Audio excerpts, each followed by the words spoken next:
Hace muchos años aprendí, me enseñaron, que el problema del mundo es un problema antropológico. ¿Por qué? Porque todos los sistemas jurídicos, educativos, de salud, económicos, políticos, son creaciones o producciones humanas, artefactos. Y los que fallamos somos nosotros. Todos somos co-responsables de que la realidad sea desigual, perversa, injusta. Y escuché en una entrevista a Michel Foucault que Sigmund Freud responde a la pregunta de Immanuel Kant, que es el hombre que responde a todas las preguntas. ¿Qué dice Freud de nosotros? Dice que el ser humano, las mujeres y los hombres, somos deseo. El deseo es un concepto abstracto, complejo, elusivo. Yo entiendo que somos un impulso, hay un impulso en cada uno de nosotros, productores, Yetzer en hebreo, somos producto, somos producidos del polvo a tierra y se insufla en nuestras narices aliento, Nishmat Haim de vida, y como somos producidos, también producimos estos artefactos. Hay productores más simples, o producciones más simples y producciones más complejas. Elegante es un productor, produce un hecho artístico, un artefacto más simple que Astor Piazzolla. Astor Piazzolla, según mi entendimiento, según mi criterio, es más complejo, depende de su formación. Un youtuber es un productor. Hace poco escuchaba a un hombre que había sido actor y productor artístico antes de la pandemia, de un teatro acá de los más importantes de la ciudad de Montevideo, que es el Sodre,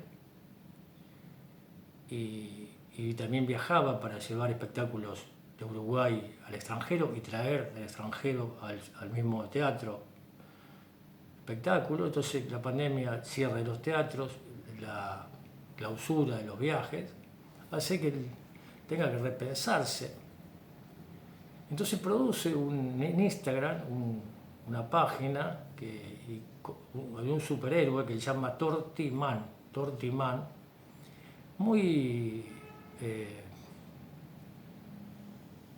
no muy sofisticado, al contrario, muy simple, pero que tiene como experticia hacer tortillas, pero no cualquier tortilla, ni una tortilla, la mejor tortilla del mundo. Y a partir de ese, él define quién es Tortimán, las razones de Tortimán, y vende esas tortillas y sobrevive, podríamos decir, esos años de pandemia. Produce, a través de un productor artístico, un artefacto para poder sobrevivir a ese tiempo que todavía sí se dice que se extiende, es incierto la culminación de este problema que nos acucia al globo terráqueo en general, con más o menos moderado o controlado, podríamos decirse, pero crea generalmente cierta incertidumbre. Entonces, ¿de dónde viene, dice, este impulso? Freud, un eminente judío, no tengo una prueba, él habla del inconsciente, teoría del inconsciente, hay una discusión epistemológica, psicología con P, el término viene de griego, que es alma, o con P o sin P, con S. Psicoanálisis trae este artefacto, este hecho artístico, con un grupo de judíos. Los miércoles se reunían Otto Rahn, Sandor Ferenczi, Wilhelm Steckel, Adolf Adler, etc., a discutir estos asuntos y procura la salud, el bienestar, porque si el ser humano es saludable, es sano, va a producir una realidad, artefactos saludables, va a promover el bienestar. Entonces, ¿dónde está ese motor? La palabra emoción viene de moción, de movimiento. Decía Aristóteles que hay un motor inmóvil, que es Dios, pero no, en la tradición hebrea no es inmóvil, incide de alguna manera, promueve obstáculos que uno debe salvar y reconocer. Y este inconsciente, para Kabbalah, es lo que se conoce el mundo, la realidad, Olam y Yetzirah, que tiene que ver con el término impulso. Productor en hebreo es Yetzaram, que viene del término Yetza, que es esta realidad, que es lo que para Freud es la psique, o el alma, que es el alma. El alma es el cuerpo invisible, es lo que condiciona nuestras acciones, el motor. Y el cuerpo es el alma visible. En el cuerpo uno puede observar el lenguaje corporal, su estado. Las 10 sefirot, que son, por sí, esta introducción a qué es el hombre, podría ser la tapa, este gráfico de un manual, con indicaciones para poder reconocerse y ser cuidadoso, cauteloso con sus acciones, refinamiento de esta psique, esto que es el mundo, la realidad y el Yetzirah, su impulso, su refinamiento, se tiene como colofón, se manifiesta en el corazón. El corazón humano, fisiológico, es el sucedáneo del estado de nuestro inconsciente, de nuestra alma, de cómo está refinado nuestra realidad, nuestra sensibilidad. La arritmia, la taquicardia, son sucedáneos de esto que es el corazón real, el tikkun Aleph. Uno debe, decía Rabbi Ramev de Israel en una carta a un discípulo, que todo el trabajo es el tikkun Aleph, el refinamiento del corazón que no es un corazón invisible, otra vez, no tiene realidad antropológica, decía Freud, el inconsciente. ¿Dónde está el inconsciente? Entonces se puede ver en los ojos, que se dice que son el espejo del alma, con el color rojo, que tiene que ver con este rojo que es el inconsciente, que se expresa en esta unidad. Uno puede estudiar arte, puede estudiar un arte, una técnica o psicología, pero no se hace un artista. Hace poco vi una película que se llama Big Hey, Ojo Grande, que es la otra historia de Margaret King, una artista, una pintora impresionista que se casa con un hombre que es un gran comerciante y promueve una galería donde vende sus cuadros y firma con su apellido. Estaban casados hace muchos años, todavía hay gente que tiene el apellido de su esposo. Las mujeres se casaban, mi abuela firmaba viuda de Listur. Y entonces este hombre con su firma, que tenía un sueño de artista, que no era un artista, pero tenía una ilusión de artista, que decir así, en un momento hay cierta tensión familiar y ella reclama, porque quiere que su nombre sea bien reconocido, más allá de producir permanentemente estos cuadros que se venden. Y entonces hay un litigio. Y entonces, como es una palabra de uno contra la de otro, no hay prueba fehaciente, porque entonces ya el juez dice, bueno, que cada uno en una obra cree o produzca un cuadro. El hombre aduce que tiene un problema, no hace nada, aduce que tiene un problema en el hombro, que no puede pintar, y ella en menos de una hora realiza un cuadro con esos ojos grandes, son niños o niñas, y bueno, y se le da por ganado ese juicio.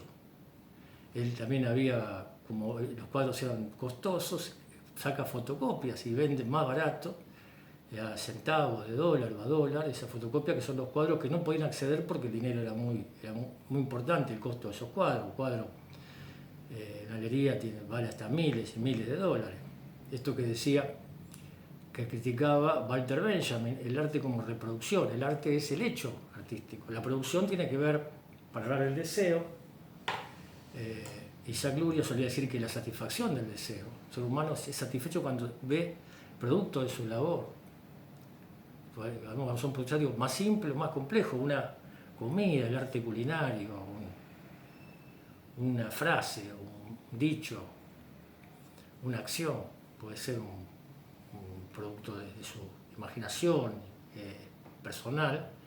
Decía Rabbi Saluri otra vez que la satisfacción del deseo está en la causa y no en la consecuencia, no lo que suceda después, el valor, el precio o lo que alguien diga, sino en el momento, el hecho, la producción, mientras no está produciendo el hecho artístico. Eso sería el estado de salud, cuando uno está en lo que hace y disfruta de eso que hace. Entonces, no todos son, por más que estudien o Kabbalah, pueden llegar a ser un artista de la Kabbalah. Pero uno puede aproximar a tener empatía, a comprender un grado muy alto, más alto que de entendimiento, las razones sociopolíticas, la coyuntura, las circunstancias de elegante, y entender ese producto y entender, diferenciar, distinguir, Lehavdil en hebreo, de Astor Piazzolla o de Mozart. Pero hay una razón sociopolítica por la cual elegante produce y tiene el éxito que tiene. Entonces uno comprende y es empático con ese otro, no reacciona negativamente y entiende y comprende y puede en ese refinamiento de su empatía ir refinando las relaciones humanas. El grado más alto de la Kabbalah es la telepatía, cuando uno puede, esto que es invisible, reconocer ese pacto, observar, ver el pacto, porque esta voluntad no es perfecta, es imprecisa.